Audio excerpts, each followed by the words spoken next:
What happens when the world's most defining conflict collides with the unfiltered style of 70s cinema? You get war stories that look less like history lessons and more like cinematic punches. These aren't just movies about uniforms and strategy. They're character studies, surreal experiments, and sometimes pure chaos on film. Some became cult favorites, others vanished in the shuffle. The titles we've lined up prove the 70s still had plenty of fire left. Overlord, 1975.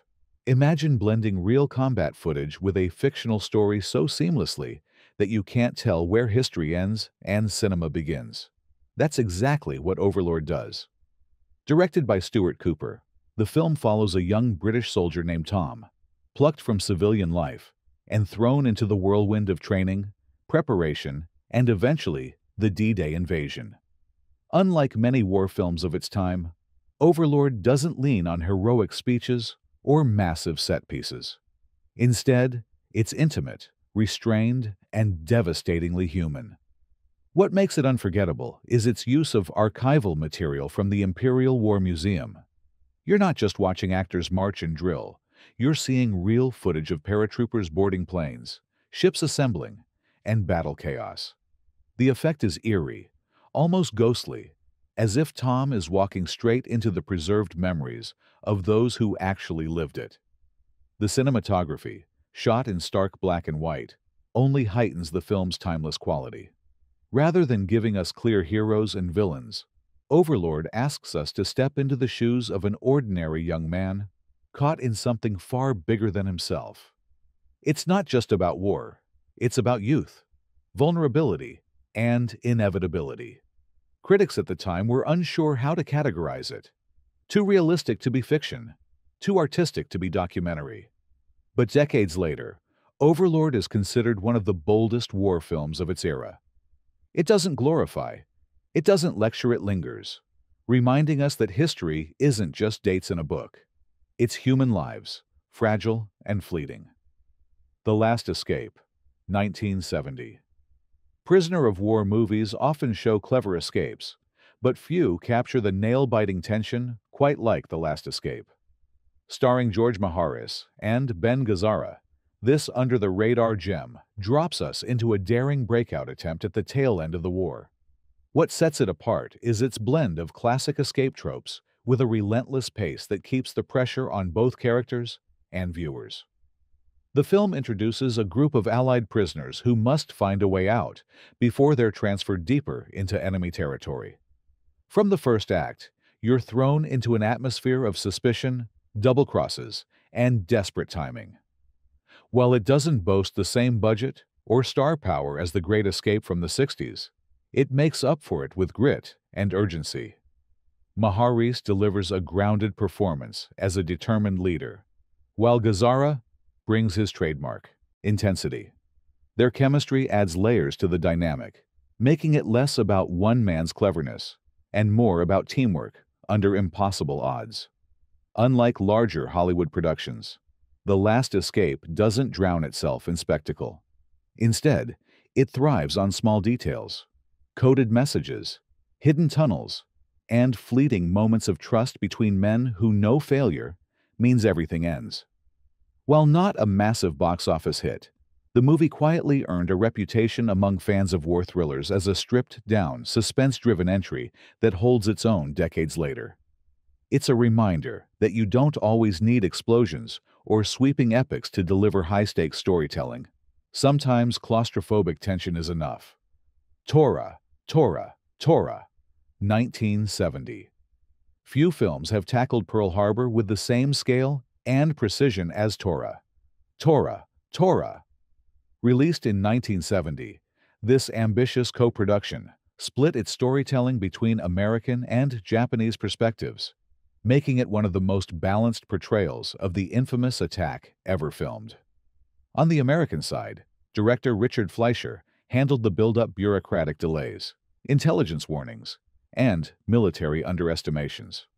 On the Japanese side, Kinji Fukasaku and Toshio Masuda brought their own vision, grounding the story in meticulous planning and cultural nuance. That dual perspective was groundbreaking for its time, offering audiences a rare chance to see both sides of history with equal weight. What makes the film stand out even today is its reliance on practical effects. No digital shortcuts, just real planes, massive sets, and carefully staged explosions. The climactic attack sequence remains jaw-dropping, not just for its spectacle, but for the way it captures chaos from the ground and air alike. It earned an Academy Award for visual effects, and it deserved every bit of that recognition. Critics at release were mixed, some calling it too clinical, others praising its authenticity. Over the decades, though, its reputation has only grown. Unlike later dramatizations that leaned on melodrama, Torah sticks to the facts, showing how a cascade of miscalculations led to one of history's most shocking moments. For anyone seeking a war film that balances history with cinematic craft, this remains essential viewing. Battle of Suceska, 1973. Epic, ambitious, and brimming with local authenticity, Battle of Suceska is Yugoslav cinema at its most powerful. This film dramatizes the historic 1943 battle where partisans, led by Josip Broz Tito, faced overwhelming forces, yet refused to break. With Richard Burton stepping into the role of Tito, the movie gained international attention, blending Hollywood star power with Yugoslav storytelling. The production itself was massive. Thousands of extras were used to recreate the scale of the battle, and the rugged Balkan terrain gave the film a visceral sense of place that studio backlots could never match. This wasn't just a movie, it was a national statement, showing the resilience of Yugoslav fighters against impossible odds. Burton's performance as Tito is fascinating. While he sometimes struggled with the accent, his charisma carried the role. You can sense his commitment to portraying Tito not just as a leader, but as a symbol of defiance. The supporting cast, largely local, adds authenticity, grounding the spectacle in lived experience. Western critics often dismissed it as propaganda, but they couldn't ignore the scale and sincerity of the production. For audiences in Yugoslavia and Eastern Europe, Battle of Suceska was more than entertainment. It was part of their cultural identity. While not as internationally celebrated as Patton or A Bridge Too Far, this film deserves recognition for its sheer scope and emotional power. It's a reminder that World War II stories didn't just belong to Hollywood. Sometimes, the most striking war epics came from the very landscapes where those battles were fought. The Eagle Has Landed, 1976. What if German commandos tried to kidnap Winston Churchill during the war? That's the audacious premise behind The Eagle Has Landed. Directed by John Sturges, the man behind The Great Escape, this thriller stars Michael Caine and Robert Duvall, leading a mission that sounds outrageous, but plays out with surprising tension. From the start, the film sets itself apart by giving the spotlight to the so-called enemy. Caine's character isn't painted as a caricature, but as a professional soldier caught in a dangerous assignment. Donald Sutherland adds unpredictable energy as a quirky Irish operative, while Jenny Agutter brings warmth in a subplot that softens the sharp edges. The first half builds slowly, focusing on planning and infiltration. But once the mission kicks into gear, the film delivers sharp bursts of suspense and action. The rural English setting becomes a chessboard where every move counts, and every misstep could unravel everything. Behind the scenes, Sturges was reportedly disengaged, admitting he was more interested in hobbies than filmmaking at that point. But even with that, the movie turned out to be a tight, engaging thriller that audiences embraced. It became one of the decade's surprise hits, proving that a high-concept, what-if story could still capture imaginations. The Eagle Has Landed may not carry the historical weight of some of its peers, but it's entertaining, clever, and far better crafted than it had any right to be. In the crowded landscape of 70s war films, this one still soars. Raid on Rommel, 1971. If you've ever wanted to see Richard Burton in desert gear leading a sabotage mission, Raid on Rommel scratches that itch. It's one of those lean, straightforward adventure films that doesn't try to reinvent the wheel, but still manages to keep you hooked. Burton plays an officer leading a disguised commando unit tasked with crippling supply lines in North Africa. The production reused a surprising amount of stock footage from earlier war films, particularly Tobruk. On paper, that sounds like a shortcut, and, in some ways, it is. But the clever editing and fresh narrative managed to tie it all together, creating something that feels larger in scale than the budget actually allowed. What makes it fun isn't just the mission itself, but the way the film embraces its old-school energy. You get tense desert crossings, surprise ambushes, and a ticking clock finale that leans hard into spectacle. Burton, even in a role that critics sometimes called phoned in, still commands the screen. His gruff presence gives the movie more weight than it might have had with a lesser actor. It's not as polished or layered as some of the decade's bigger hits, but there's a charm in its rough edges. For fans of Saturday matinee war flicks, Raid on Rommel delivers that no-nonsense mix of action and atmosphere. It's not trying to be Patton. It's trying to entertain, and in that mission, it succeeds. Murphy's War, 1971. Peter O'Toole battling a stranded submarine might sound like a strange premise, but that's what makes Murphy's War unforgettable. Directed by Peter Yates, the movie centers on Murphy, an Irish mechanic who survives the sinking of his ship and finds himself driven by a single-minded obsession to strike back against the submarine crew that caused it. Unlike many war films that zoom out to show armies and generals, this story stays tight on one man's determination. O'Toole gives Murphy a restless, unpredictable energy. You're never quite sure if you're watching bravery or madness unfold. His mission is less about strategy and more about raw, personal resolve. The cinematography amplifies this isolation beautifully. Vast shots of jungle, river, and sky make Murphy's fight feel both epic and hopeless at the same time. The supporting cast, including Philippe Noiret and Sian Phillips, provide grounding performances that counterbalance O'Toole's feverish drive. Critics were divided. Some saw it as a gritty character study, while others thought it veered too far into obsession. But there's no denying its originality. Murphy's War doesn't follow the usual beats of a war picture. Instead, it asks, what happens when the war becomes one man's personal vendetta? The result is a haunting, atmospheric tale that lingers long after the credits roll. Slaughterhouse-Five, 1972. Only in the 70s could a World War II movie also be a surreal sci-fi meditation on fate. That's Slaughterhouse-Five, George Roy Hill's ambitious adaptation of Kurt Vonnegut's groundbreaking novel. At its core, it's about Billy Pilgrim, a soldier who survives the bombing of Dresden only to later become unstuck in time, drifting between his past, present, and imagined future. The Dresden bombing sequences are horrifying in their starkness. Instead of over-the-top spectacle, the film uses restrained, haunting visuals to convey the devastation. But that's only one layer. The story keeps spiraling into Billy's life, before and after, showing how trauma warps perception. Then it jumps to his supposed encounters with aliens, giving the whole film a dreamlike, disorienting quality. Michael Sachs, in his only major role, plays Billy with a detached sadness that feels almost hypnotic. Supporting actors like Valerie Perrine and Ron Liebman help anchor the shifting narrative. But it's Hill's direction that keeps this ambitious structure from collapsing. The movie baffled some audiences on release. Was it a war drama, a fantasy, or both?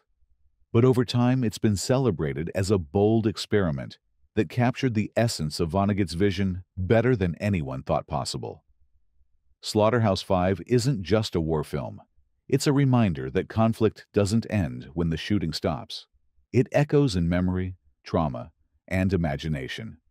Few films from the era dared to be this strange and this profound at the same time. The Man in the Glass Booth, 1975. Not every World War II film from the 70s relied on battlefields. Some went straight into the courtroom, and The Man in the Glass Booth is one of the most gripping examples.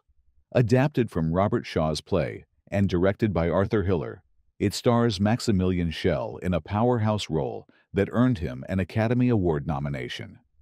The story revolves around a wealthy Jewish industrialist in New York who is suddenly accused of being a Nazi war criminal in disguise.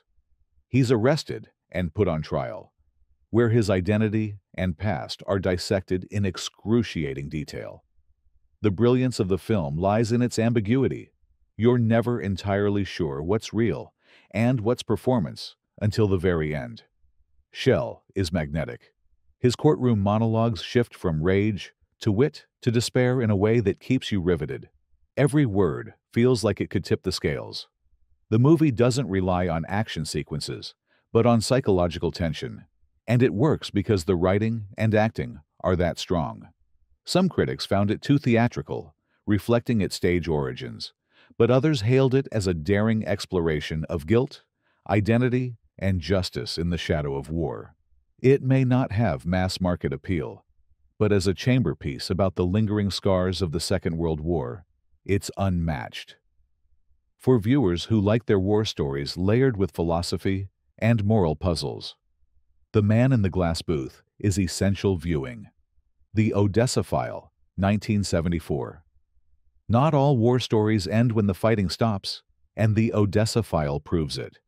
Based on Frederick Forsyth's best-selling novel, this thriller dives into the shadowy world of former Nazi officers who've slipped into new identities after the war. John Voight plays Peter Miller, a German journalist who stumbles upon a diary that pulls him into a dangerous hunt for the secretive network known as Odessa. What makes the film so engaging is its mix of investigative suspense and post-war reckoning. Instead of focusing on the battlefield, it explores the lingering reach of ideology and the question of accountability decades later.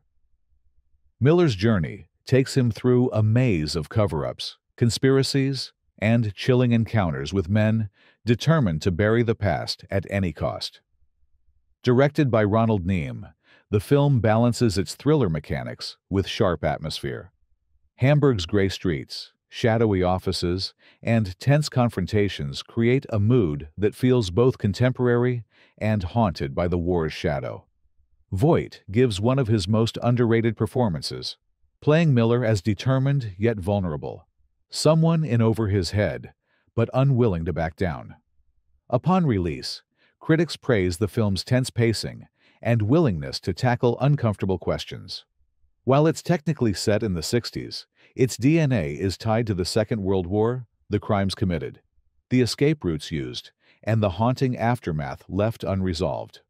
For audiences today, The Odessa File remains a sharp reminder that the echoes of the war didn't fade with the 40s.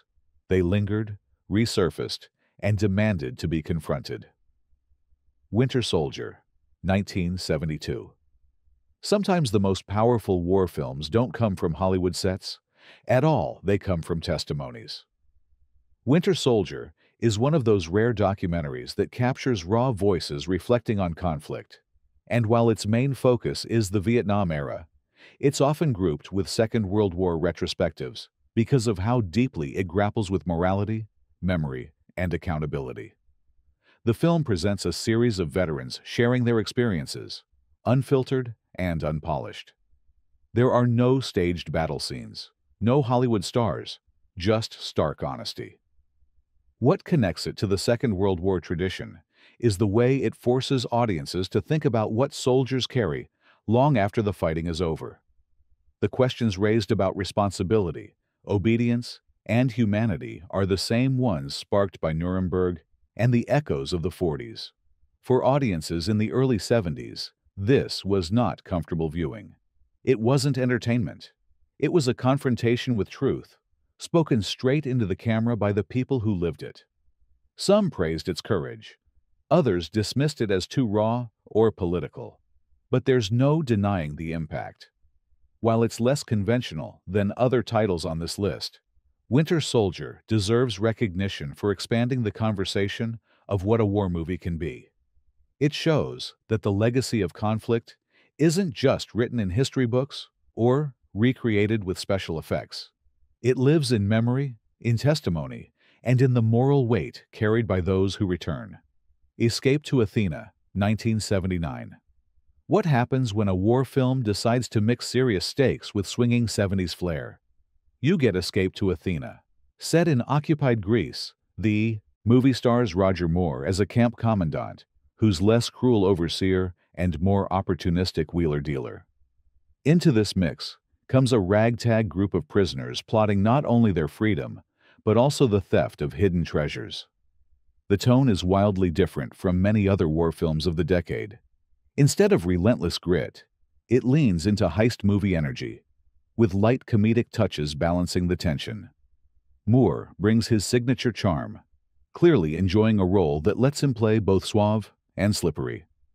Supporting players like Telly Savalas and Elliot Gould add extra star power, keeping the film lively even when the plot zigzags.